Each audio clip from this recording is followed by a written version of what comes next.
Hello everyone, welcome to my channel. তো আজকে তোমাদের সাথে শেয়ার করতে চলেছি আলুর দমের একটা ইয়াম্মি রেসিপি। সো চলো স্টেপ বাই স্টেপ সব দেখা যাক কীভাবে কি হয়।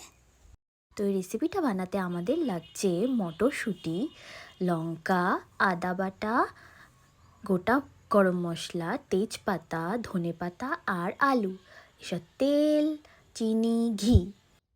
প্রথমে আলুর মধ্যে নুন আর হলুদ দিয়ে এটাকে মেখে আলাদা করে কিছুক্ষণ রেখে দেব। তারপর এটাকে ভাজার জন্য সাইডে কড়াইয়ে তেল গরম করে নেব। কড়াইয়ে তেল গরম করে এর মধ্যে একটা শুকনো লঙ্কা দুভাগ করে ভেঙে দেব।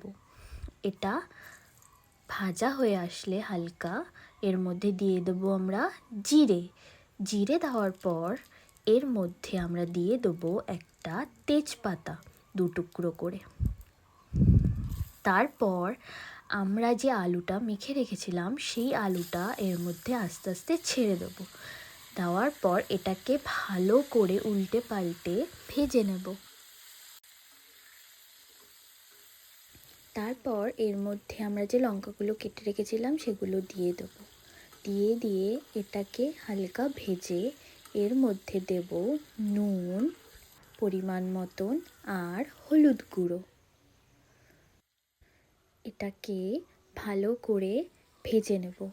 ভেজে নেওয়ার পর এর মধ্যে দিয়ে দেব জিরে গুঁড়ো আর দেব লঙ্কা গুঁড়ো। লঙ্কা গুঁড়ো দেওয়ার পর এটাকে আবার হালকা নাড়াচাড়া করে নিয়ে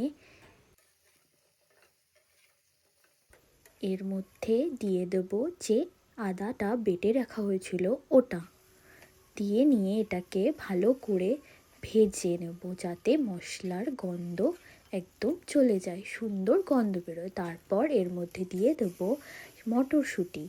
এগুলোকে একসাথে ভালো করে ভেজে নিয়ে তারপর আমরা দিয়ে দেব এর মধ্যে জল দিয়ে কিছুক্ষণ এটাকে ফুটতে দেব। এটা ফুটে আসলে তারপর আমরা এর মধ্যে এক এক করে মশলা দেব। সেদ্ধ হয়ে আসার পর এটার মধ্যে আমরা দেব কাশ্মীরি লঙ্কার গুঁড়ো আর দেব মিট মশলা।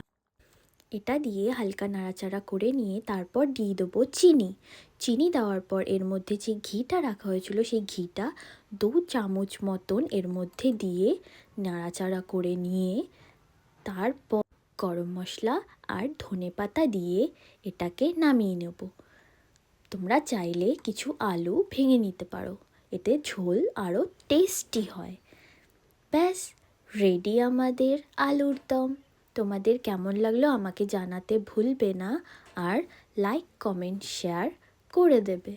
থ্যাংক ইউ, সাবস্ক্রাইবও করে দেবে। টাটা।